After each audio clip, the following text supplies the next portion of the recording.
Today, we are going to continue with the series about communication, and we are going to focus majorly on the aspect of hearing.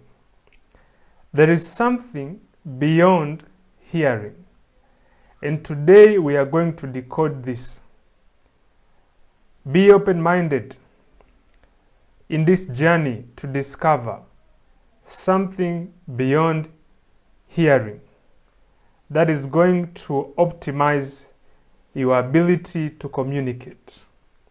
May God bless you. A normal person who cannot listen has no difference to a deaf person who cannot hear. Why is this true? You are about to discover the answer. The Bible records, "He that answers a matter before he hears it, it is folly and shame unto him." Proverbs 18 verse 13. That if someone, however educated he might be, however civilized and updated the person could be, however old and experienced such person would be, if he answers something before he hears it, it is folly and shame unto him. The Bible continues to say, "Better is the end of a thing than the beginning thereof." Ecclesiastes 7 verse 8. Better is the end of a thing than the beginning thereof. In this context, it is better you listen to someone until he makes a pause or until he finishes, rather than jumping into conclusion just at the beginning of his talk. Hearing versus listening. There's a difference between hearing and listening. A wide difference like east and west. When you hear something, you simply perceive a sound, because hearing is a physiological ability to perceive a sound. But when you listen, you are paying attention, you are focusing, you are thinking. Because listening is to hear something with a thoughtful attention. In most cases, hearing is involuntary and automatic sometimes. But listening is always voluntary. You have to decide and make a choice to listen. So you can't listen without hearing, but you can hear with zero listening. Today, we want to make a shift from just hearing to listening. We want to optimize this aspect of communication. If we are going to have a better relationship with our spouses, for those who are married, or for those who are hoping to have a spouse in the future, we have to understand that the shift from hearing and to listening is a must. It's not optional if you want to have robust connection.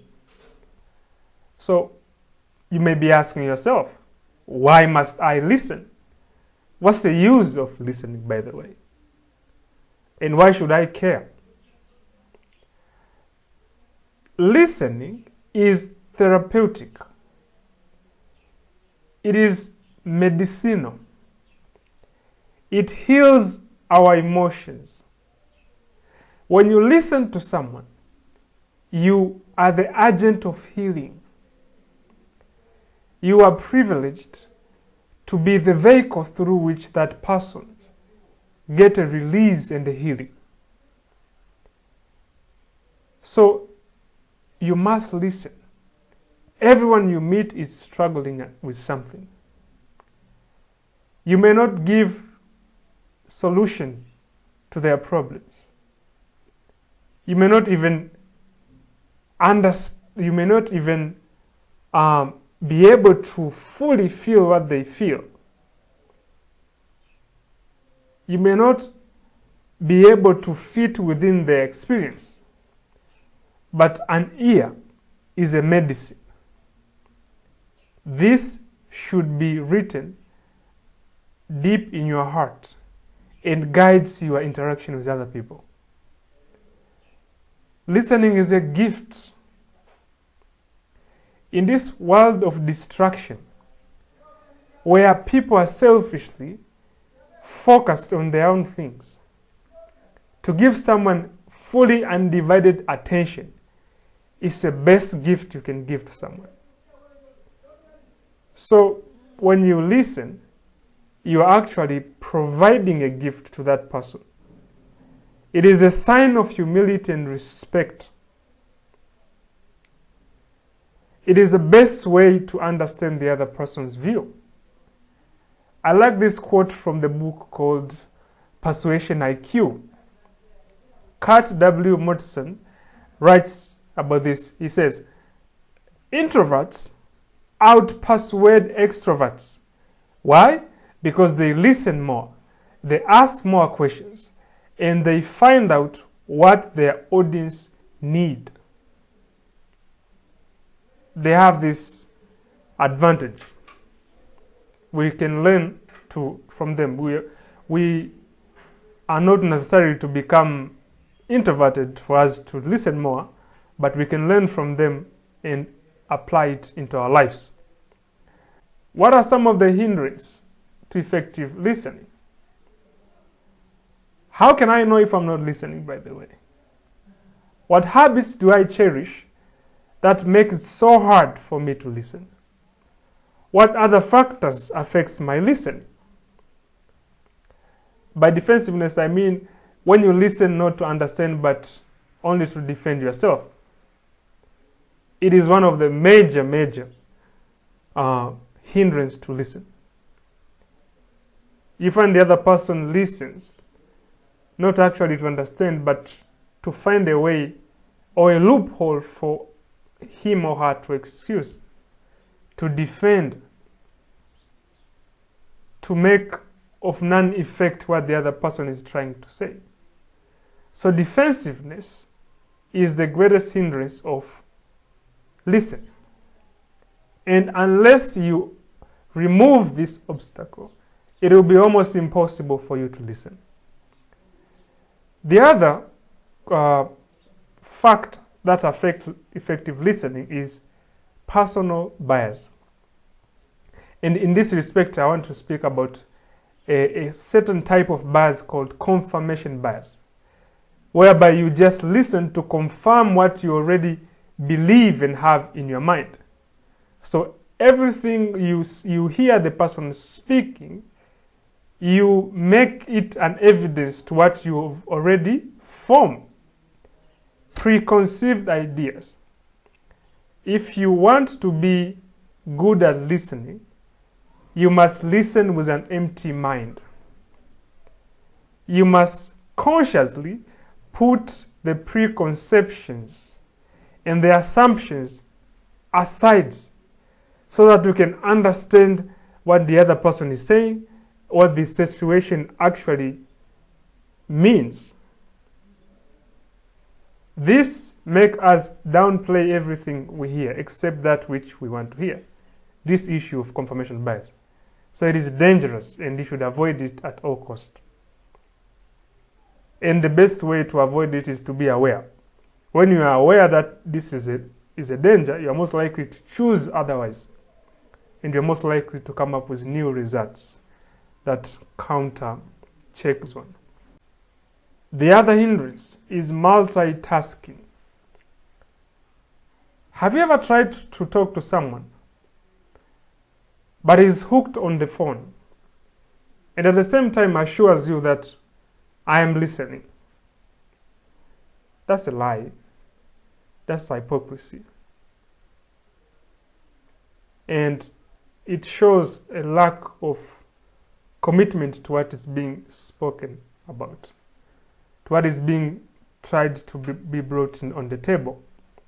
So multitasking is one of the greatest hindrances to effective listening. There are studies which shows that an average person spends 2.1 hours distracted. And every distraction will take you 21 minutes to return to the original focus. This is shocking. That if I'm talking to someone, at the same time I'm chatting, at the same time I'm cooking, at the same time I'm writing on my PC, just a single distraction from what we are talking about to typing, to chatting, just a single distraction, will require 21 minutes for my mind to get back to the original focus and concentration.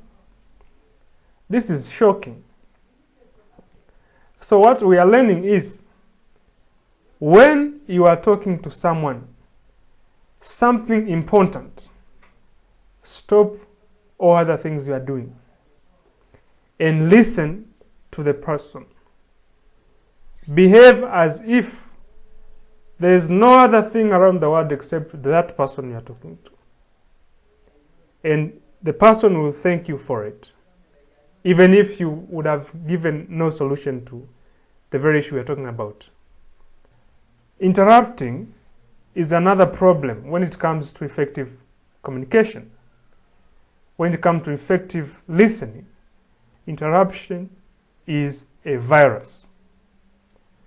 Sometimes we just can't tolerate the other person talking. We think if we just interrupt once, our point will be more persuasive. Our argument will be more stronger. Our influence will exponentially be accepted. So we lose it. If you are tempted to interrupt and you think you will forget that point unless you say it there and there, I advise you shut your mouth and you write it down. It may sound harsh, but sometimes you need it. The other hindrance to effective listening is impatience.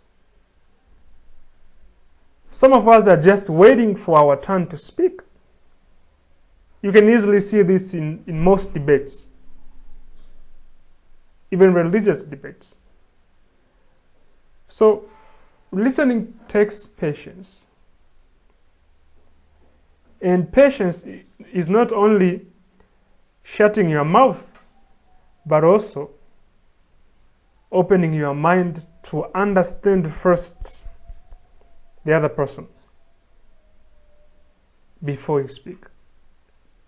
So if you want to be an effective listener, if you want to give the full gift of listening to someone, to heal the other person, to show respect and humility, be patient.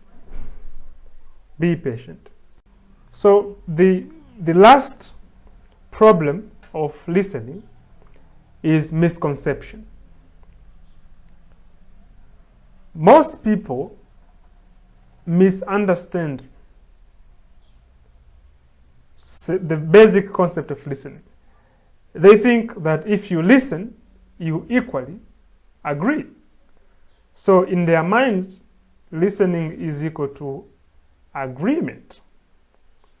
But the truth is, effective listening leads to understanding. And when you have understood, then and only then are you in the right position to agree or disagree, to support or not to support. In other words, between listening and agreement, there is a choice.